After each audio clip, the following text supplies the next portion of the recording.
할렐루야! 감사합니다.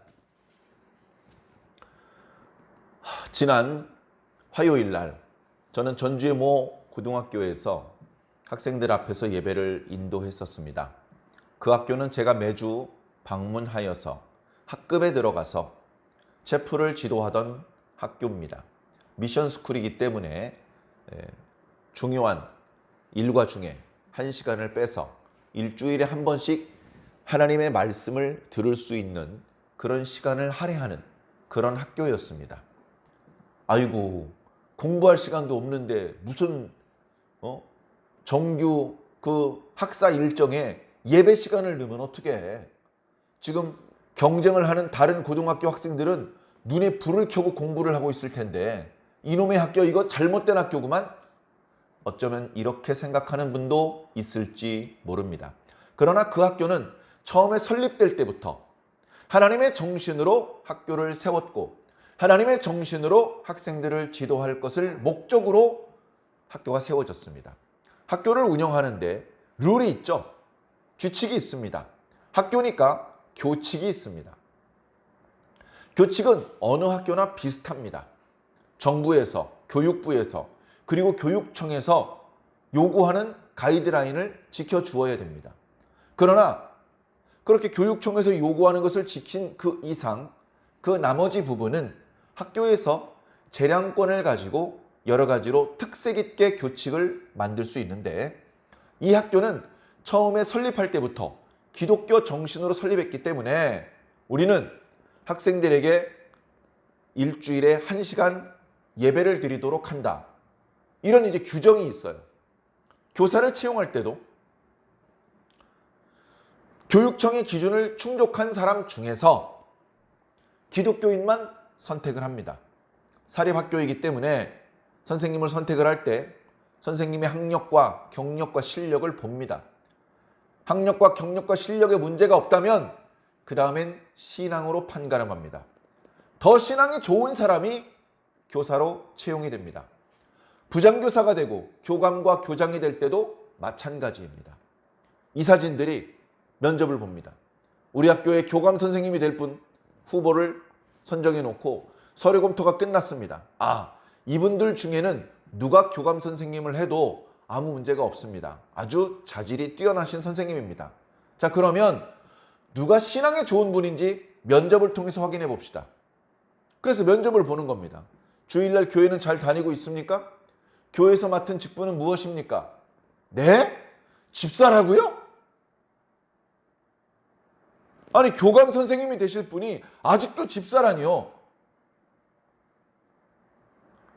그 분은 지금 현재 교감 선생님이 되셨고 교감 선생님이 된 그 다음 해에 섬기는 교회에서 안수 집사가 되셨습니다. 교회에서 오랫동안 신앙을 했고 교회에서 여러 봉사 부서와 기관에서 활동을 했고 그래서 집사가 아니라 안수 집사나 장로가 된 분을 교감 그리고 교장 선생님으로 뽑는 것이죠. 아주 기준이 엄격합니다. 그저 공부만 잘해가지고는 안 됩니다. 인성이 좋아야 됩니다. 신앙이 좋아야 됩니다. 동료 교사들과 그 사람이 섬기고 있는 그 교회 성도들의 평가까지 고려해서 선발을 하는 그런 학교입니다. 그러다 보니 학생들이 그 학교를 좋아해요. 제가 교장 선생님을 만나서 대화를 나눈 적이 있습니다. 믿으실지 모르겠지만 저희 학교는 학생들이 좋아합니다. 학생들이 왜 좋아합니까? 저희 학교는 3가지를 자랑합니다. 학생들이 자기 학교를 3가지를 자랑한대요. 첫 번째는 급식이 좋대요. 다른 학교에 비해 맛있다는 겁니다. 두 번째는 학교 시설이 좋아요. 화장실에 뜨거운 물이 나옵니다. 화장실에도 에어컨이 있습니다. 깨끗합니다. 제가 직접 가서 보았기 때문에 실제로 그렇습니다. 그리고 마지막으로 학생들이 말하기를 선생님들이 친절하고 자상하다. 욕을 하거나 때리거나 많이 없어졌지만 아직 남아있거든요. 약간 그런 게 있어야 그 학생들을 잘 단속할 수 있기 때문에 부분적으로 허용을 해주거든요. 그런데 이 학교 선생님들은 학생들에게 반말을 하는 경우도 많지 않고 때리는 경우는 극히 드물고 상당히 참고 대화로 풀고 하려는 그런 모습이 보인다는 겁니다. 학생들 눈에도 그게 보일 정도라는 거죠. 왜냐하면 선생님 한 분 한 분을 신앙심 좋은 분으로 뽑았거든요. 그러다 보니까 학생들이 자기 학교를 자랑합니다. 자기 학교가 그렇게까지 좋은 학교인지 어쩌면 모르고 들어왔을 겁니다. 그 학교가 미션 스쿨인 것도 모르고 들어온 학생도 꽤 많이 있습니다. 이번 신입생의 경우는 교회를 다니는 학생이 전체 학생의 20%밖에 안 됩니다. 한 반에 교회를 다니는 아이가 10명도 안 돼요. 한 반에 6, 7명 정도밖에 안 됩니다. 그런데 학급에 학급 실장 말고 반장 말고 부반장 있죠, 부반장. 부반장이 2명이에요. 한 명은 그냥 부반장이고 한 명은 선교 부반장입니다. 그래서 제가 교실로 들어가면 반장도 앉아 있어. 부반장도 앉아 있어. 선교 부반장 일어나. 차렷 경례해. 해서 선교 부반장이 채플 시간이 되면 자기가 마치 학급 반장인 것처럼 실장인 것처럼 선생님께, 그러니까 목사님께 인사를 합니다. 그리고 그런 기독 학생들끼리 동아리가 만들어져 있고 그리고 그 기독 학생들 동아리들끼리 일주일에 한 번씩 예배를 드립니다. 기독 학생 동아리들만을 위한 예배를 인도한 적도 있습니다. 자, 그런 학교예요. 자, 그 학교가 이제 이번 주간에 연합 체프를 했습니다. 원래는 교실마다 학급별로 나누어서 체프를 진행을 하다가 전체 2학년 학생 전체를 강당에 모아놓고 그 학교 교목 목사님이 아닌 미션 스쿨이니까 선생님들만 채용하는 게 아니고 목사님도 교목으로 채용을 합니다. 교목 목사님이 아닌 지역에 있는 외부 목사님을 초대를 해서 학생들에게 예배를 인도하도록 그렇게 부탁을 드립니다. 그래서 이제 몇몇 분들에게 부탁을 했는데 전에 설교해주곤 했던 분들에게 부탁을 했는데 일정이 맞지 않았는지 그분들이 고사를 하고 일정은 다가오는데 마땅한 분이 없어서 저한테 의뢰가 들어왔습니다. 그래서 저도 다른 일정과 중복되는 게 있는지 살폈더니 시간이 되더라고요. 그래서 수락을 했습니다. 그래서 이제 예배를 인도했는데 중고등학생들, 고등학교 2학년 학생들 지금 여러분들은요 저를 보고 있죠. 그리고 종을 치면 앞을 쳐다보십니다. 말씀을 들으려고 오셨어요. 피곤하고 핸드폰에서 알림 막 하고 뭐 여러 가지 걱정스러운 일이 떠올라도 이 넓적다리를 꼬집어 가면서 아이고 내가 무슨 생각을 하는 거야. 말씀에 집중해야지. 예배 시간인데 하나님 만나러 왔는데 하나님 음성 들으러 왔는데 아 내가 자꾸 허튼 생각이 드네. 아이 옆구리를 꼬집고 넓적다리를 꼬집어 가면서 말씀에 집중하려고 여러분들은 하시잖아요. 근데 고등학생들은 안 그래요. 그 큰 강당이 꽉 찼어요. 얼마나 꽉 찼냐면 통로 쪽에 플라스틱 임시 의자를 깔아놓고 거기도 학생들이 앉아 있더라고요. 학생들이 강당을 꽉 채웠습니다. 그 학생들 중에 80%는 교회를 안 다니는 학생이에요. 그리고 20% 학생들도 지금 현재 안 다녀. 왜? 고등학생이 되니까 특히 2학년쯤 되니까 학원에 가야 되고 몸은 피곤하고 편안하게 교회 다니면서 찬양단 활동도 하고 뭐 친구도 사귀고 교회 봉사활동도 하고 그럴 여유가 없습니다. 그러다 보니까 예전에 주일학교 때 초등학생 때 주일학교도 다니고 했던 아이들이 지금은 형식적으로 서류에 종교란에 기독교라고 쓸 뿐이지 주일마다 교회에 가서 예배를 드리지 않는 학생이 많습니다. 그러니까 거기 앉아있는 사람들 중에 중간중간에 있는 선생님들을 제외하면 제대로 신앙을 하는 사람이 거의 없는 거예요. 예배를 준비하면서 같이 찬양을 인도하고 음향을 준비하고 안내를 보고 이런 기독 학생들 몇 명, 많아야 한 10명 정도. 그 다음에 선생님들. 예배 때요. 선생님 중에 한 명이 대표 기도하더라고요. 그 많은 학생 교회 안 다닙니다. 자, 그런 분위기 속에서 예배를 인도하는 게 쉽지가 않습니다. 그 교목 목사님이 당부를 하더라고요. 초장에 잡아야 됩니다. 초장에 잡아야 된대요. 시작할 때 아이들과 소통을 하고 교감을 하면서 확 주의를 집중시켜 놔야 된답니다. 그리고서 설교를 너무 길게 끌 필요 없어요. 충분히 길게 여유 있게 하셔도 되는데 주의를 확 끌어들여서 아이들 시선이 집중되면 핵심적인 메시지를 딱 던지고 딱 끝나셔야 된다는 거죠. 잘하는 청소년 예배를 인도하는 법을 아는 목사님들은 대부분 그렇게 하신다고 합니다. 그런 얘기까지 듣다 보니까 상당히 이제 부담이 있는 거예요. 목사님께서 재밌는 말씀을 하시든 아주 무서운 말씀을 하시든 슬픈 말씀을 하시든 졸린 말씀을 하시든 아멘으로 화답하는 성도들을 대상으로 말씀을 전할 때는 별로 부담이 없어요. 별로 부담이 없어. 아이고, 앉아 계신 집사님 얼굴만 봐도 믿음이 좋으시네. 이 앞에 계신 권사님 얼굴만 봐도 기도 많이 하신 분이네. 그게 막 느껴져요.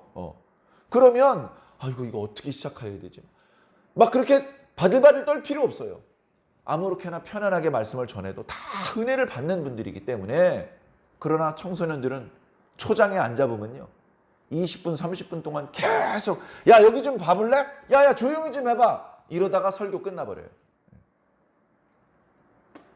하나님께서 도와주셔서 말할 줄 모르는 제가 그 학생들 강당에 서서 말씀을 전했습니다. 어떤 말씀을 전할까 고민이 많았고 마음속으로 이렇게 생각했던 이런 말씀을 전해야지 생각했던 말씀도 있습니다. 그런데 그 말씀을 다 전하지 못했어요. 그 말씀을 준비했던 말씀을 다 풀어놓지는 못했어요. 풀어놓지 못한 이유는 시간도 좀 짧았고 그 다음에 갑자기 생각나고 갑자기 떠오른 그런 말씀들을 전하느라 그랬습니다. 정말 감사한 건 아주 일부 학생들을 빼고는 집중해서 듣는 것 같더라고요. 목사님께서 말씀하실 때 아멘으로 화답하는 사람은 많지 않았어요. 아멘으로 화답해야 되는 것조차 모르는 학생들이 대부분이었어요. 그런데 너무너무 피곤해서 그때가 5교시였기 때문에 피곤한 게 어쩌면 당연할 수도 있습니다. 몇몇 학생들은 이렇게 엎드려서 자더라고요. 그런데 생각보다 자는 사람도 많지 않았어요. 많지 않고 그 많은 학생들이 저 뒤쪽에 있는 학생까지 저를 이렇게 보는 거예요. 저를 이렇게 보는 거예요. 너무 고마웠어요. 학생들한테 고마웠고 그 학생들의 시선을 저한테 집중시켜 주신 하나님께 너무나 고마웠어요. 사실은 막 시작할 때 막 이렇게 찬양 부르지 않습니까? 그 선생님께서 기도하실 때 그때까지만 해도요 웅성웅성 도대체 앞에서 인도하는 사람을 집중하지 않았어요. 얼마나 아이들이 집중을 안 하는지 교목 목사님이 옆구리에 초코파이 한 상자를 갖고 올라왔어. 말 잘 듣고 대답 잘하는 사람, 큰 목소리로 찬양 따라 부르는 사람한테 초코파이 던져주는 거예요. 이런 식으로라도 해서 아이들의 시선을 사로잡으려고. 근데 잘 안 되셨거든요. 정말 감사하게 제가 앞에 나가서 말씀을 전하니까 아이들이 다 집중을 해주더라고요. 너무너무 감사했어요. 자, 추수감사주일 예배를 우리 한국교회에서는 10월 셋째 주 주일 예배 드리지만 학생들은 10월 셋째 주 주일에 학교에 오라고 할 수 없으니 학사 일정이 있어서 조금 당겨서 이번 주간에 예배를 미리 드린 겁니다. 그래, 감사의 주제를 가지고 말씀을 전해야 되는데 미처 다 말씀드리지 못한 그 아쉬움이 커서 오늘 말씀에 앞서서 조금 말씀을 드리고 싶습니다. 자, 이런 이야기를 했어요. 지금은 저희 집에 기르는 개가 없지만 예전에 이제 강아지를 기른 적이 있습니다. 시골에 마당이 있는 집이죠. 거기서 이제 강아지를 길렀습니다. 그러다 보니까 이제 개의 습성에 대해서 알아요. 개가 대체로 착해요. 대체로 착해요. 그런데 주인이 주는 이 밥이 마음에 안 들 때가 있어요. 예를 들어서. 그러면요, 앞발로 밥그릇을 툭툭 칩니다. 그럼 밥그릇이 달그닥 옮기다 어떻게든 팔싹 뒤집어져요. 그러면 그 안에 담아놨던 사료가 그냥 다 튀겨버리겠죠? 그러면 어떡합니까? 야, 임마, 그 비싼 사료를 다 흩어버리면 어떡해? 그렇게 얘기를 하면 이 강아지가 미안해 할까요? 강아지는요, 미안해하질 않아요. 뻔뻔해요. 뭐 어쨌다고. 나는 손가락이 없잖아. 네가 다 주워 담어. 이런 표정인 것 같은 거예요. 막 얼마나 얄미운 줄 몰라요. 우리 집 강아지요, 빤스를 입지 않습니다. 강아지를 아주 이뻐하시는 분들이 또 이제 강아지를 마당에서 기르지 않고 실내에서 기르는 분도 요즘 많잖아요. 그러면 실내 이제 난방이 되는 곳에 있다가 겨울철에 바깥쪽으로 이제 산책을 나가려고 그러면요, 옷을 입혀주는 경우가 있어요. 근데 그 옷도 빤스는 아니야. 그 옷도 조끼같이 등 쪽을 이렇게 살짝 덮어주는 정도예요. 사실 강아지는 그렇게까지 뭐 옷을 입어야 될 필요가 없습니다. 그냥 주인 보기 좋으라고 이쁘라고 입히는 거예요. 강아지가 필요해서 입힌다기보다. 그런데 팬티를 입혀주는 그 강아지 주인은 본 적이 없어요. 자, 강아지 팬티를 안 입었습니다. 부끄러워할까요? 우리 같았으면요, 팬티를 벗기고 조끼만 입고 밖에 내보내보세요. 어마! 난리가 날 겁니다. 근데 어때요? 강아지는 당당합니다. 덜렁덜렁 그냥 다니는 거예요. 왜 그렇죠? 인간이 아니니까. 짐승이니까 그런 거잖아요. 사람도 똑같습니다. 생긴 건 분명히 사람인데 미안한 걸 몰라. 미안한 걸 몰라. 자기 때문에 엄마가 고생하고 자기 때문에 아빠가 고생하는 걸 몰라. 아빠 왜 다른 집 애들은 용돈 주는데 왜 난 용돈 안 줘? 다른 집 애들은 5만 원 준다는데 난 왜 2만 원 줘? 다른 집 애들은 다 나이키인데 나는 이거 듣보잡이야. 아무도 몰라 이 상표. 왜 난 싸구려만 사주는 거야? 욕심만 많아요, 욕심만. 다른 애들 다 롱패딩인데 나는 뭐야, 창피해서 학교 못 가겠어. 다른 애는 다 노스페이스야. 노스페이스는요, 한 벌에 막 2, 30만 원 하더라고요. 왜 난 그거 안 사주냐는 거예요. 엄마 아빠는 누더기 20년, 30년 전에 철 지나고 유행 지난 거, 멋대가리도 없고 색도 바랬고 모서리가 다 헐은 그런 옷을 입고 다니고 있는데 자기는 노스페이스 옷 입어야 되는 거야. 나이키, 아디다스 입어야 되는 거예요. 엄마 아빠는 컵라면으로 끼니 때우는데 자기는 친구들이랑 파스타 먹어야 되고 돈가스 썰어야 되는 거예요. 그렇고 하면 엄마 아빠한테 미안한 게 없어. 그럼 사람입니까? 생긴 건 사람인데 사람이 아니죠. 그래서 인면수심이라는 말이 나오지 않았습니까? 인간의 면상을 하고 있지만 마음은 짐승이다. 부끄러운 걸 몰라요. 미안한 걸 몰라요. 그러면 인간이 아니에요. 자, 그 중에 하나가 고마운 거예요. 고마운 걸 모르면 인간이 아닙니다. 현대인들은 감사를 잃어버렸어요. 감사를 잃어버렸어요. 학교에서 식판을 들고 급식을 받아 먹습니다. 그럼 거기 와서 일하시는 분들이 있잖아요. 어떤 분은 학부형이고 막 그래요. 그러면 고맙습니다. 아유, 저희들을 위해서 수고해 주십니다. 감사합니다. 이렇게 하면 좋잖아. 다 먹고서 잘 먹었습니다. 오늘 정말 맛있었어요. 이렇게 하면 저 안에서 달그닥 설거지 하면서 기분 좋잖아요. 그렇게 고맙습니다 말하는 사람도 기분 되게 좋아져요. 근데 굳이 오늘 왜 이렇게 짜? 뭐야, 이거 또 소세지야? 이런 식으로 나오면 너 그럼 굶어 자식아. 이렇게 말해주고 싶은 거예요. 고마운 걸 모르면 그 즉시 짐승이 되는 겁니다. 현대인들은 고마운 걸 많이 잃어버렸어요. 고마울 일이 많이 있거든요. 고마울 일이 많이 있어요. 그런데 그것이 강하게 고마운 마음으로 마음속에 느껴지질 않아요. 두 번째, 마음에 느껴졌어요. 아, 이거 참 고마운 일인데? 근데 그 순간에 어떻게 고마움을 표현해야 될지 몰라요. 가만히 있어봐. 이거 뭐지? 머리를 숙여야 되나? 고맙다고 말해야 되나? 손을 내밀어야 되나? 뭐 어떻게 해야 되지? 돈을 드려야 되나? 어떻게 그 고마움을 표현해야 되는지 몰라요. 그러다 보니까 타이밍을 놓치는 거예요.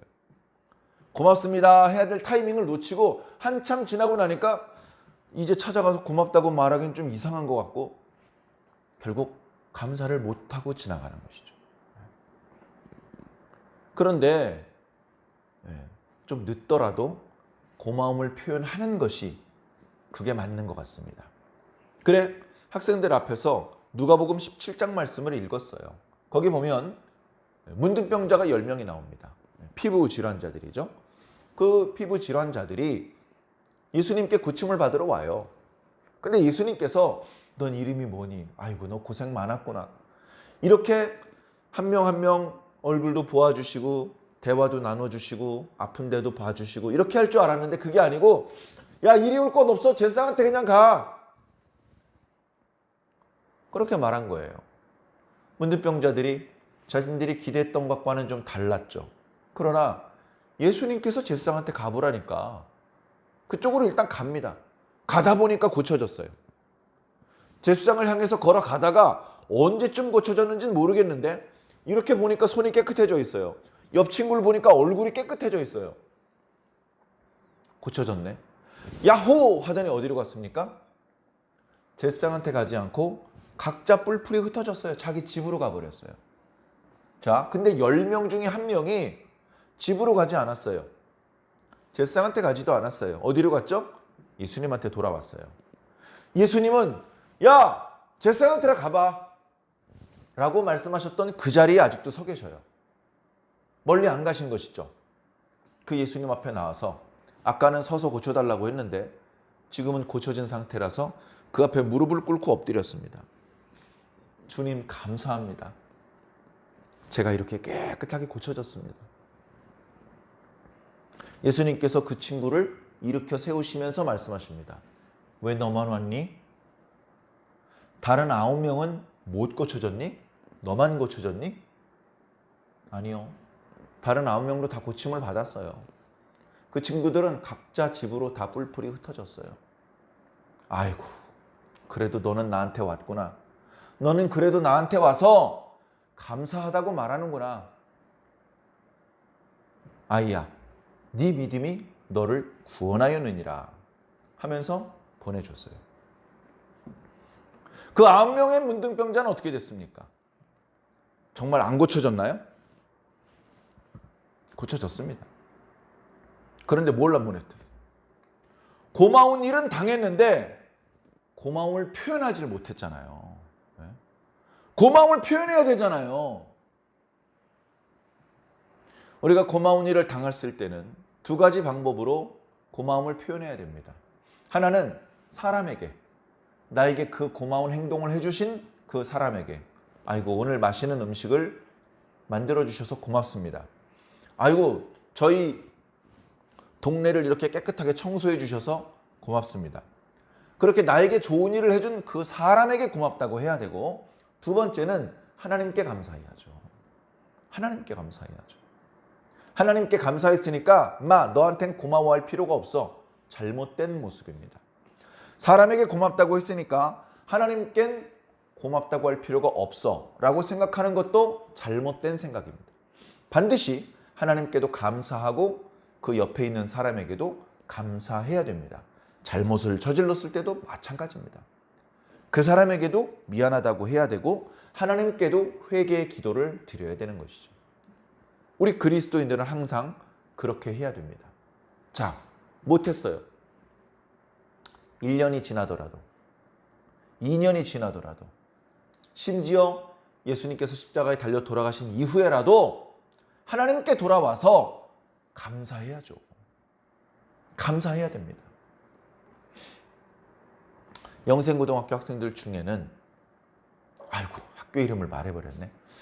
이 학생들 중에는 자기가 이렇게 좋은 학교에 다니고 있는지 모르는 학생도 많을 겁니다. 자기가 이렇게 좋은 시설의 학교, 급식도 맛있게 잘 나오는 학교, 선생님도 친절한 학교에 다니고 있는지를 모르는 학생들이 대부분일 겁니다. 아마 나중에 알게 되겠죠. 어쩌면 나중에까지도 모를 수도 있습니다. 그러나 어쨌든 나중에라도 감사해야 돼요. 선생님, 몰랐는데 제가 이렇게 얘기를 들어보니까 우리 담임 선생님이 최고더라고요. 너무 감사합니다. 시간이 많이 지나서라도 그 고마움을 표현하면 좋을 것 같습니다. 시간이 많이 지나더라도, 물론 너무 많이 지나도록 모른 채 지나가지 않으시기 바랍니다. 감사를 잃어버리면 안 돼요.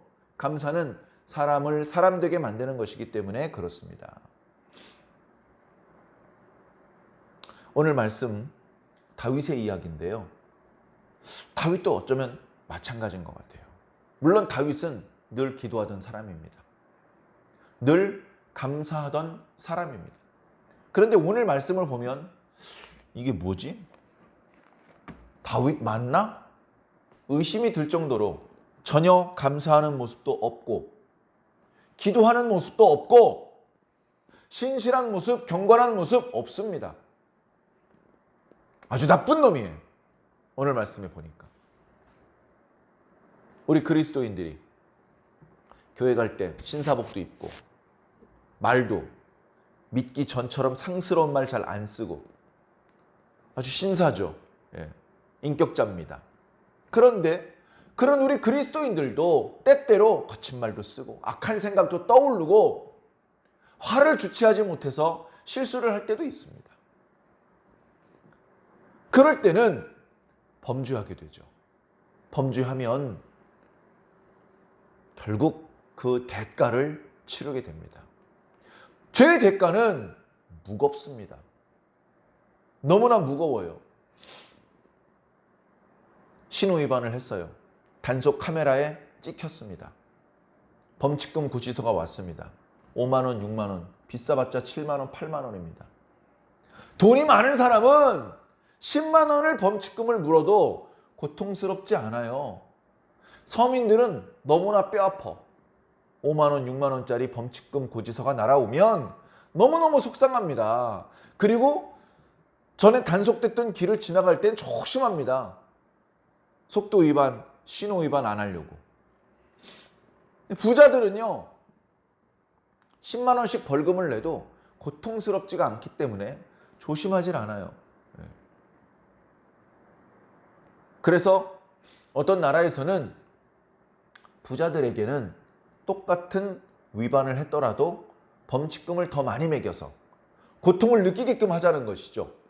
그래서 결국은 그 위반을 하는 일을 줄이자, 그런 취지로 더 많은 범칙금을 부과하는 그런 나라도 있다고 들었습니다. 자, 어찌 되었건 아차하는 순간에 우리들이 해이해질 수 있어요. 사람이요, 힘이 약할 때 범죄하는 게 아니더라고요. 배고플 때 범죄하는 게 아니에요. 힘이 있을 때, 제법 많이 배웠을 때 그때 범죄하더라고요. 배가 부를 때, 이미 많은 것을 가지고 있을 때 그때 범죄를 하는 경우들이 많더라고요.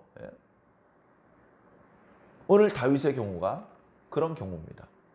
자, 오늘 말씀을 한 절 한 절 뜯어서 설명을 드리기에는 시간이 충분하지 않은 것 같습니다만, 말씀을 드리자면, 자, 왕들이 전쟁할 때가 되었다라는 표현으로 시작됩니다. 이스라엘과 그 주변 지역의 기후는 비가 오는 우기와 비가 오지 않는 건기로 나누어집니다. 우기 때에는요, 전쟁을 하면 안 돼요. 왜냐하면 병사들이 농사를 지어야 됩니다. 그 다음에 비가 오면 여기저기 진흙탕이기 때문에 전쟁을 수행하기가 너무너무 불편해요. 그러니까 이제 농사를 지어야 될 때가 되면 전쟁을 얼른 마무리합니다. 지난번에 암몬과 전투가 벌어질 뻔했어요. 그때 암몬 사람들이 불리하니까 성 안으로 다 들어갔습니다.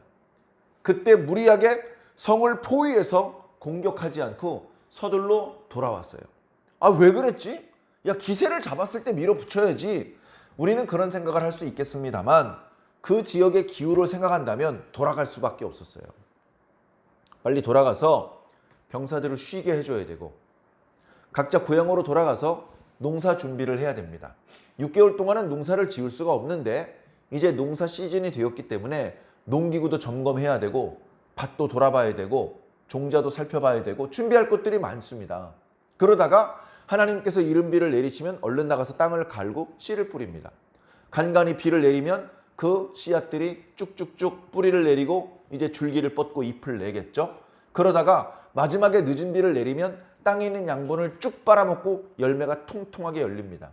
그것을 추수해서 초막절 하나님 앞에 제사를 바치는 것이죠. 그렇게 6개월이 지나면 양식도 충분히 비축이 됐겠다. 더 이상 농사를 지낼 필요도 없겠다. 군대를 편성을 합니다.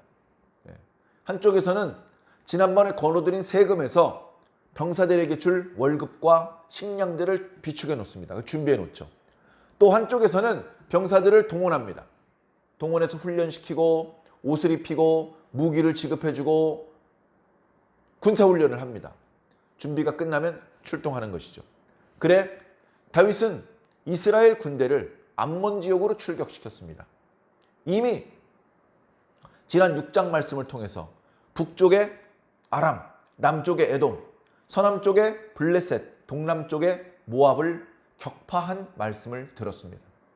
이제 남은 게 있다면 동쪽에 암몬이에요. 동쪽의 암몬, 수도가 라빠라는 수도입니다.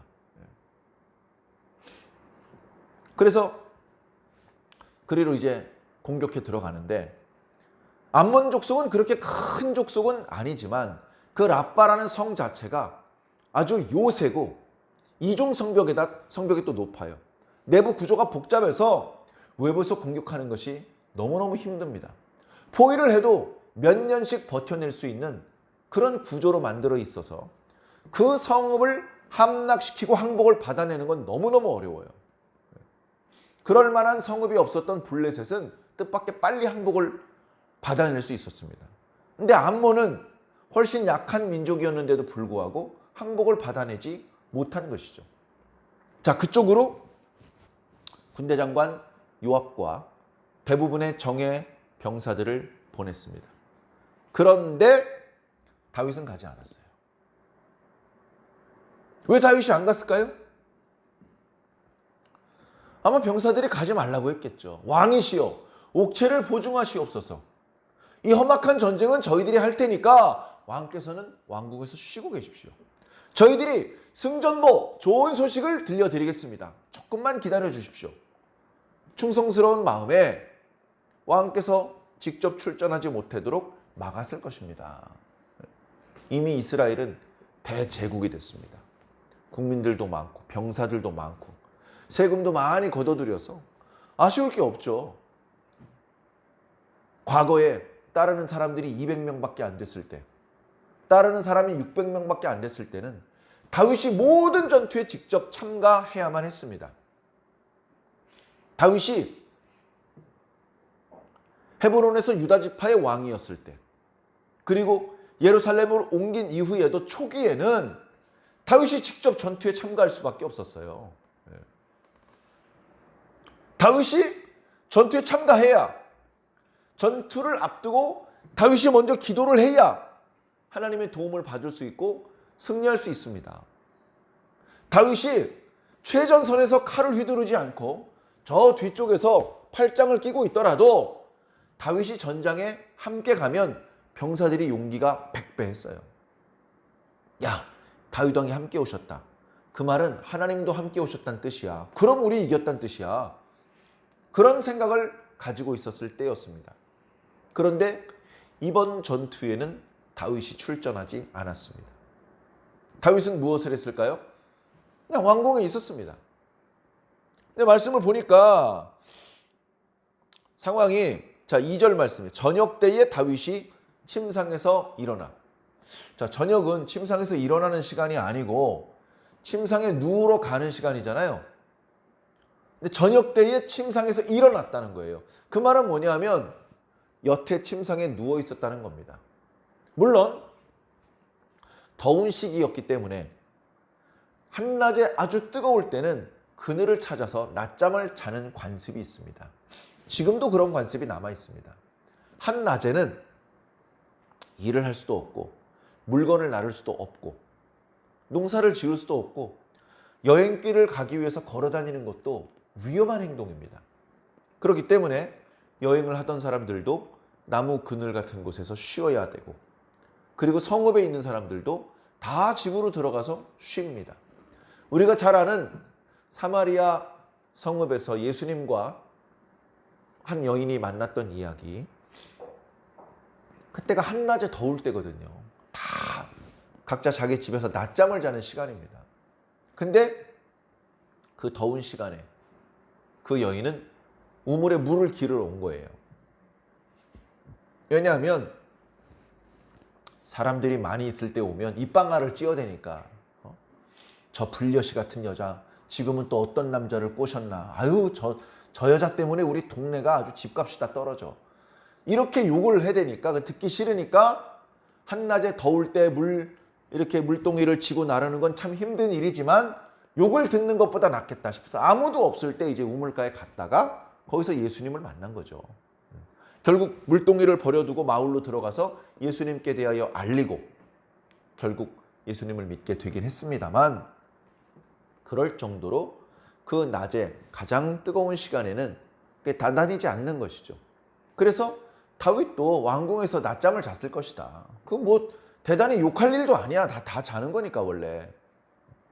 그랬다가 좀 선선해졌을 때 일어난 거야. 그렇게 생각할 수도 있습니다만 아무래도 그런 정도는 아닌 것 같습니다. 자, 그런 정도라면 대충 낮 12시에서 오후 2시 정도, 한 2시간 정도 자면 돼요. 자, 2시에 일어났어. 2시 반에 일어났어. 2시 반이 저녁입니까? 낮잠을 잤는데 달과 별이 뜰 때까지 낮잠을 잔다는 게 말이 됩니까? 다윗은 그런 이 기후의 특성상 낮잠을 잘 수밖에 없어 그런 잠을 잔 게 아닙니다. 술 먹고 뻗은 거예요. 술 먹고 뻗은 겁니다. 전날 밤에 술을 먹었습니다. 어떻게 먹었냐면 밤새도록 먹었습니다. 밤새도록. 그래서 새벽에 잠들었어요. 새벽에. 그럼 어떻게 됩니까? 낮에 계속 자야죠. 낮에 계속 자는 겁니다. 그러다가 날이 저물어 갈 때쯤 깨는 거예요. 밤낮이 바뀌어버린 생활을 하고 있는 겁니다. 경건한 것도 없고 신실한 것도 없고 술 주정뱅이 같은 그런 모습을 지금 하고 있는 거예요. 그렇게 살아도 야단치는 사람도 없어요. 문제될 것도 없고 양식이나 돈이 모자란 것도 없고 뭐 다 풍족하니까, 풍족할 때 조심해야 되는데 다윗이 그만 방탕한 나날을 보내고 있었습니다. 그래, 한낮에 열기도 조금 식어가고 있고 전날 술을 마셔서 머리가 찌끈찌끈 아팠는데 밖에 나가서 선선한 공기를 좀 쐬면 상쾌해질까 해서, 그래서 이제 왕궁 옥상으로 나간 것이죠. 왕궁이 있으면 지붕 위로 올라갑니다. 지붕 위. 그러니까 요즘 우리 건물, 스라브로 되어 있는 건물 옥상을 생각하시면 될 것 같습니다. 거기를 거닐었다. 거닌다는 말은 특별한 목적이 없이 가는 겁니다. 야, 내가 어저께 거기다 뭘 두고 왔는데 그거 가지러 가야 되겠어. 이렇게 목적을 두고 가는 것이 아니라 별 생각 없이 이리 갔다 저리 갔다 올라갔다 내려갔다 했다는 겁니다. 다윗이 왕궁에 올라간 사이에 해가 떨어졌습니다. 해가 떨어지면 갑자기 어두워져요. 그렇겠죠? 그러면 이쪽 저쪽에서 등불을 켜기 시작을 합니다. 그래, 왕궁 옥상에서 예루살렘 시가지를 내려다 이렇게 보는데 여기저기서 등불이 반짝반짝 켜지는 게 참 재밌어요. 야, 하늘에서도 별이 하나둘 보이기 시작을 하는데 땅에서도 등불이 하나씩 둘씩 켜지네? 야, 요거 재밌구나. 이렇게 보다가 어떤 여자가 목욕하는 걸 봤습니다. 우리들이 상상하는 것과 달리 옛날 사람들은요, 옷을 다 벗고 목욕하지 않습니다. 부분적으로 입고 목욕을 해요. 그리고 살짝 얼른 벗어놓은 그때만 이제 나체가 되는 거죠. 자, 그런데도 불구하고 목욕을 할 때 거의 반 이상 벗고 있지 않습니까? 어떤 여자가 목욕하는 걸 보는데 망원경도 없을 텐데 그게 눈에 쑥 빨려 들어옵니다. 목욕하는 여자, 옷을 벗고 있는 여자, 너무 아름답게 보였던 모양이죠. 옆에 한 사람을 부릅니다. 쉿, 아무한테도 알리지 말고 저 여자가 누군지 좀 알아봐라. 저 여자는 엘리암의 딸 바세바가 아닙니까? 왕의 신하 햇사람 우리아의 아내입니다. 그러면 이미 결혼한 여자야? 그럼 뭐 어쩔 수 없지. 이랬어야 되는데 아직 술이 덜 깼는지 다윗이 뭐라고 지시를 하냐 하면 아무도 모르게 저 여자를 왕궁으로 데리고 와라. 이렇게 시킨 겁니다. 목적이 뭐죠? 간음을 하려고. 왕의 권세를 가지고 간음을 하려고 그 여자를 사람들 눈에 띄지 않게 데리고 옵니다. 여자 혼자서 남편도 없는데 거절하기 어려웠을 것입니다. 끌려오다시피 왕궁에 와서는 강제로 간음을 했습니다. 간음을 하고 여자를 집으로 돌려보냈어요. 그랬는데 이 여자가 아이쿠 임신했다. 이걸 이제 느꼈습니다. 그리고서 전가를 보냅니다. 왕이시여, 그날 밤의 일 때문에 제가 임신한 것 같습니다. 이거 큰일 났어요. 임신을 안 했으면 아무 일 안 됩니다. 잠언에 바위 위에 뱀이 지나간 자국이 남지 않는 것처럼 여자의 배 위에 남자가 지나간 자국이 안 남아요. 그러니까 완전 범죄처럼 될 수도 있었는데 임신을 해버렸으니 이거 뭐 완전 범죄가 아니잖아요. 남편이 없는 기간에 여자가 임신을 했다. 이거 일이 복잡해집니다. 그 여자가 다윗 왕과 하룻밤 자가지고 임신한 겁니다. 이렇게 말하는 순간 다윗 왕은 온갖 불명예를 뒤집어 써야 됩니다. 다윗이 순간적으로 겁을 집어 하나님 어떻게 하면 좋습니까? 제가 범죄하였나이다. 이게 아니고 그거 정말 일이 성가시게 됐네. 그래가지고 잔꾀를 부리는데 전장에 나가 있는 요압 장군한테 야, 네 부하 장수들 중에 우리야 돌려보내 집으로. 한참 전투를 해야 되는데 장수 한 명을 집으로 돌려보냅니다. 돌려보냈어요. 그래가지고 왕이 사실은 별로 궁금하지도 않은데 물어봅니다. 지금 전투가 어떻게 되고 있냐? 이기고 있냐? 지고 있냐? 뭐 불편한 건 없냐? 예, 열심히 싸우고 있습니다. 조금만 기다리시면 함락시킬 수 있을 것 같습니다. 왕이시여, 조금만 기다려 주십시오. 그래, 자네가 수고가 많았다고 들었다. 자네를 내가 특별히 이번에 집으로 오라고 했으니 집에 가서 며칠 쉬었다 가도록 해라. 감사합니다. 해놓고서는 집으로 안 가요. 집으로 안 가. 여기 보면 집에 가서 발을 씻으라 이 말은 아내하고 잠자리를 같이 하라는 말입니다. 아내하고 잠자리를 같이 하면 지금 이 여자가 임신한 것이 다윗 왕 때문에 된 게 아니고 그때 전쟁 중에 잠깐 집에 왔다 갔는데 아이고 그 사이에 임신을 했구만. 다 사람들이 그렇게 생각할 것 아니겠습니까? 그러니 다윗의 범죄가 덮어질 수 있는 것이죠. 다윗이 그렇게 자신의 죄를 숨길 생각을 한 것입니다. 자, 그런데 문제가 생겼어요. 집에 안 갑니다. 집으로 가서 목욕도 하고 아내하고 같이 침대에서 뒹굴어야 되는데 집에 안 가요. 얘기를 들어보니까 집으로 가는 것이 아니라 그 왕궁에 그 성문에 있는 그 군부대에 들어가서 거기 있는 병사들과 함께 먹고 이야기하고 거기서 잤다는 겁니다. 그러니까 다윗이 쫓아옵니다. 다윗이 이렇게 한가한 사람인가? 쫓아와가지고 야 우리야 집에 가라 그랬더니 왜 안 가고 여기서 잤어? 그러니까 우리야가 대답을 합니다. 우리야가 11절인가요? 왕이시여 지금 언약궤가 밖에 나가 있습니다. 지금 이스라엘과 유다의 병사들이 지금 밖에서 야영을 하고 있습니다. 이런 상황에 저 혼자 어떻게 집에 가서 발 닦고 아내하고 침대에 누울 수가 있습니까? 절대 그런지는 못합니다. 충성스러운 신하였어요. 다윗이 잘못한 게 없었더라면 이 우리아에게 크게 포상했을 겁니다. 야, 네가 내가 생각했던 것보다 충성심이 크구나. 내가 너에게 상을 내리겠다. 그런데 그 충성스러운 우리아의 답변을 듣고 다윗은 속상했습니다. 아, 이거 정말 일이 번거로워졌네. 그를 불러서 술을 먹입니다. 술이 떡이 되도록 취했는데도 집에 안 가요. 그래서 할 수 없이 그를 다시 전쟁터로 보냅니다. 편지를 썼습니다. 요압! 이 녀석을 제일 위험한 곳에다 두고 후퇴해라. 그래서 맞아 죽게 해라. 그래서 결국 우리아가 죽었어요. 우리아를 누가 죽였습니까? 암몬의 병사들이 죽였죠. 그러나 사실은 다윗이 죽인 겁니다. 다윗이 죽였어요.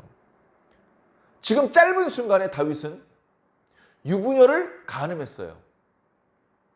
그리고 충성스러운 신하를 죽였습니다.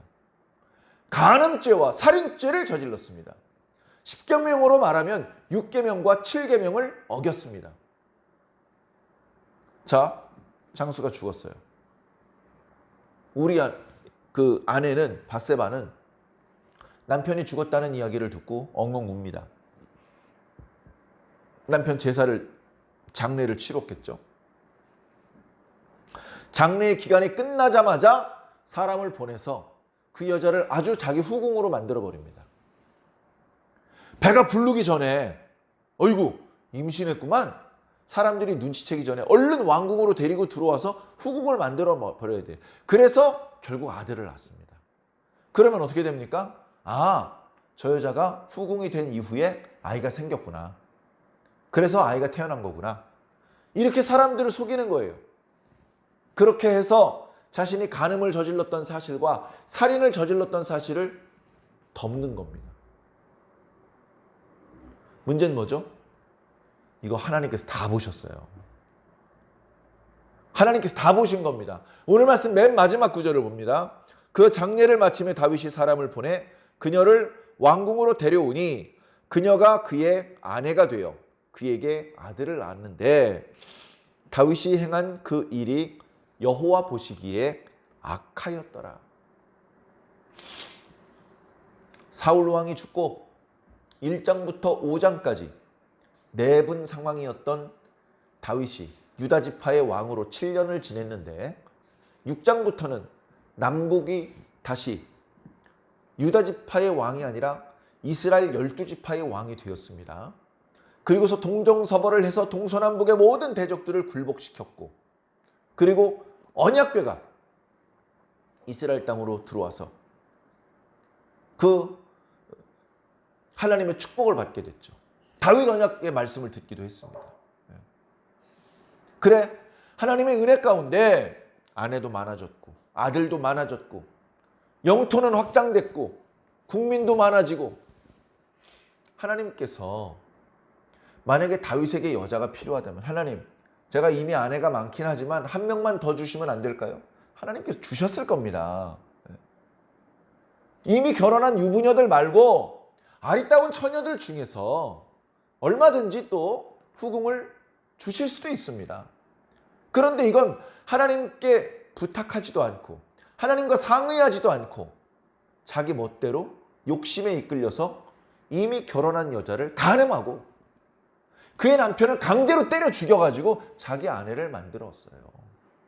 이런 다윗의 소위가 하나님께서 보실 때 악하여 용서받기 어려운 죄를 저지른 겁니다. 다윗이 죽을 때까지 저지른 죄가 이거 하나냐? 무수히 많았겠지만 성경에 보면 크게 두 가지 죄가 나타납니다. 그 중에 하나, 정말 치명적인 죄가 바로 밧세바를 간음하고 우리아를 죽인 사건입니다. 이 사건 때문에 다윗 개인과 그리고 이스라엘 전체가 큰 형벌을 당하게 됩니다. 이 범죄 때문에 일어난 고통스러운 시련의 기간의 이야기들이 이제 12장, 13장, 저 뒤에 20장까지 계속됩니다. 오늘 말씀을 통해서 우리는 분명한 교훈을 배워야 할 것 같습니다. 누구나 죄를 지을 수 있습니다. 다윗도 죄를 지을 수 있고 장로님도 목사님도 죄를 지을 수 있습니다. 그렇기 때문에 죄를 짓지 않도록 조심해야 되는 것이죠. 조심해야 됩니다. 항상 깨어 있어야 됩니다. 어떤 문제를 당했을 때에 기도 없이 하나님의 말씀에 무엇라고 기록되어 있는지 살펴보지 않은 채 자기 욕심에 이끌려서 결정을 내리면 낭패를 볼 수밖에 없지 않겠습니까? 그렇기 때문에 우리 그리스도인들은 항상 깨어 있어야 됩니다. 항상 깨어 있어야 돼요. 항상 기도하는 상태에 이어야 됩니다. 하나님께 여쭤봐요. 야, 이거 뭐 하나님께 여쭤보나 마나 싫어하실 거야. 이렇게 생각하지 말고 이미 말씀에, 이미 기도 중에 응답하셨던 얘기 다시 물어볼 필요 없겠지만, 그러나 어쨌든 항상 기도하는 상태, 깨어있는 상태, 하나님과 연결되어 있는 상태에 이어야 한다는 말씀을 드리는 겁니다. 죄의 유혹이 많습니다. 저녁에 옥상에만 올라가도 죄의 유혹이 있어요. 침실로 내려가면 죄의 유혹이 없었겠습니까? 죄의 유혹은 항상 있어요. 지금도 있습니다. 핸드폰만 들고 있어도 유혹이 될 수 있어요. 그걸로 게임도 할 수 있고 도박도 할 수 있고 남 욕도 할 수 있고 뭐 음란물도 볼 수 있고 얼마나 그걸로 악을 많이 저지를 수 있습니까?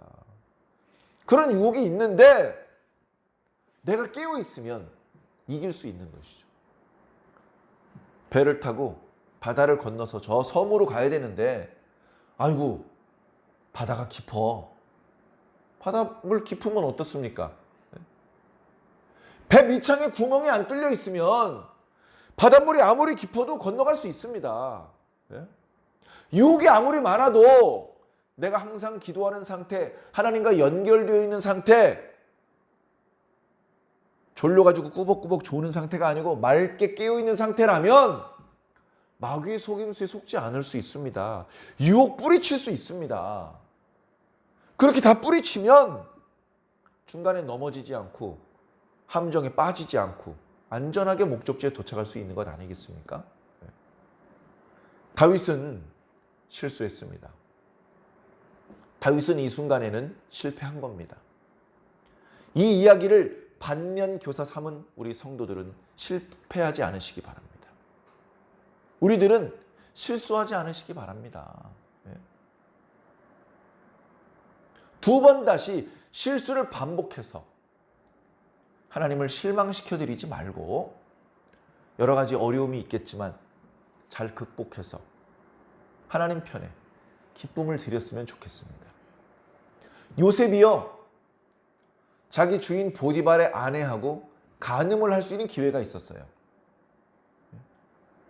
보디발의 아내가 사람들을 다 쫓아내고 집안에 단둘이 남아있게 만들어 놓고 요셉을 유혹했습니다.